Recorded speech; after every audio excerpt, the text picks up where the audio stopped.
ശ്വാസതടസ്സത്തിന്റെ ലക്ഷണമാണ് ആസ്മ. മഴക്കാലം, മഞ്ഞുകാലം തുടങ്ങിയ സമയങ്ങളിൽ രോഗപ്രതിരോധശേഷി കുറഞ്ഞവർക്ക് ആസ്മ ബാധിക്കാൻ സാധ്യതയുണ്ട്. അത്തരം ആളുകൾക്ക് ചെയ്യാൻ സാധിക്കുന്ന 3 ആസനങ്ങൾ നമുക്ക് പരിചയപ്പെടാം. ഗോമുഖാസനം.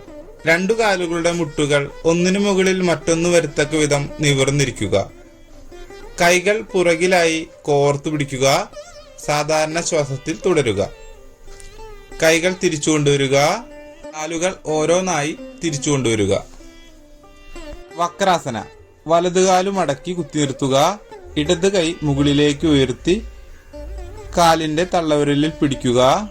വലതു കൈ നട്ടെല്ലിന് പുറകിലായി കുത്തി ശ്വാസം വിട്ട് പുറകിലേക്ക് നോക്കുക. സാധാരണ ശ്വാസത്തിൽ തുടരുക. തിരിച്ചു വരിക. കൈകൾ നേരെയാക്കി, കാലുകൾ നേരെയാക്കി. മത്സ്യാസന. മലർന്നു കിടന്ന് ഇരു കൈകളും തോളിന് മുകളിലായി വെച്ച് ശ്വാസം എടുത്ത് മൂർധാവ് താഴെ മുട്ടിക്കുക. കൈകൾ ഉദരഭാഗത്തായി വിശ്രമിപ്പിക്കുക.